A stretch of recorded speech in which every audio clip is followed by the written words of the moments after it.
أعوذ بالله من الشيطان الرجيم بسم الله الرحمن الرحيم ولقد خلقناكم ثم صورناكم ثم قلنا للملائكة اسجدوا لآدم فسجدوا إلا إبليس لم يكن من الساجدين. From here, Allah Ta'ala very briefly explains the creation of insan and human being, and how how Allah Ta'ala had instructed everyone to make sajda to Adam alayhi salatu wasalam, except Iblis. He didn't make sajda.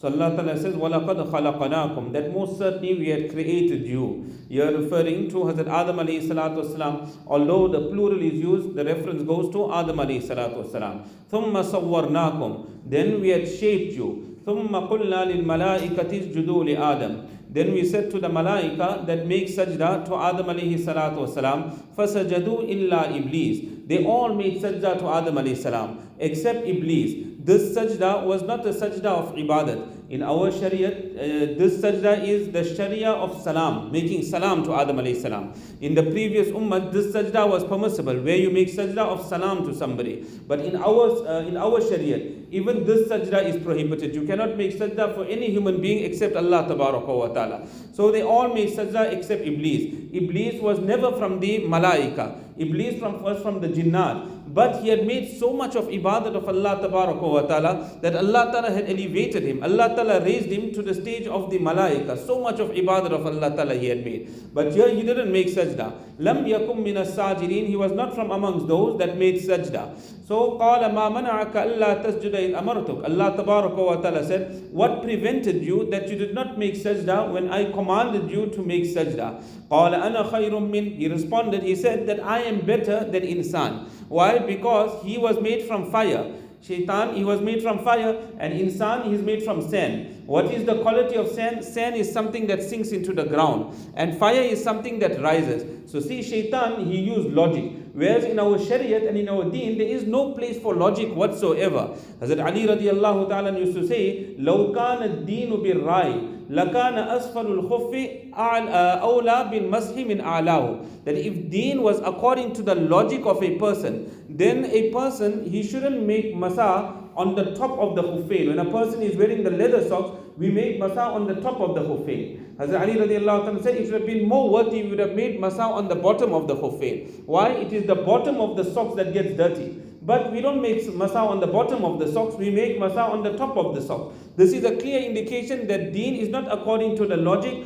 and the understanding of a person. Deen is according to the command of Allah wa ta'ala. If we take another example, a person, he passes wind. Where does the wind come out from? Logic says that is the place that needs to be washed. But a person, his wudu breaks, he's washing his hands and he's washing his feet. So we understand that Deen is not according to logic, but Deen is according to what is the command of Allah wa ta'ala. Also, Shaitan said that fire is better and sand is something that is inferior, whereas sand is something that is constructive and fire is something that is destructive. So this is a clear indication that sand is better. So he said, قَالَ أَنَا خَيْرٌ مِّنْ خَلَقْتَنِي مِنْ نَارٍ وَخَلَقْتَهُ مِنْ طِينٍ, that you created me from fire and you created Hazrat Adam alayhi salatu wasalam from sand. So Allah Ta'ala said, قَالَ فَهْبِتْ مِنْهَا, you go down from here, out of Jannah. Or go down, one meaning is from the heavens, that get down from the heavens. فَمَا يَكُونُ لَكَ أَن تَتَكَبَّرَ فِيهَا, that it is not for you, that you will have arrogance, you will have pride over here. It is not permissible for you to remain here and you have this pride and this arrogance.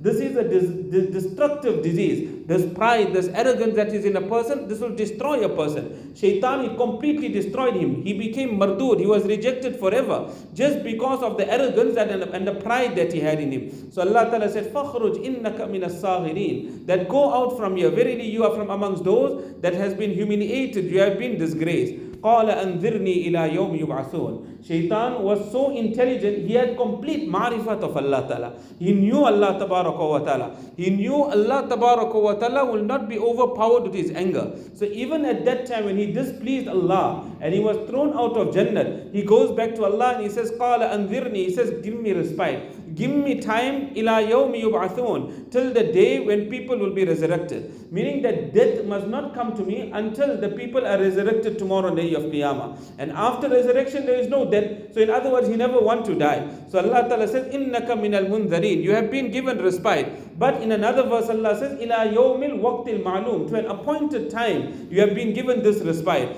قال فبما أغويتني لأقعدن لهم صراطك المستقيم. He said, because you have led me astray, most certainly I will sit in ambush for these people. I will wait for these people on your straight path. I will deviate them from the path of Allah Tabaraka wa Ta'ala. So this is the vow that Shaitan had taken, that I will try and lead this human being astray. We'll continue from here inshallah.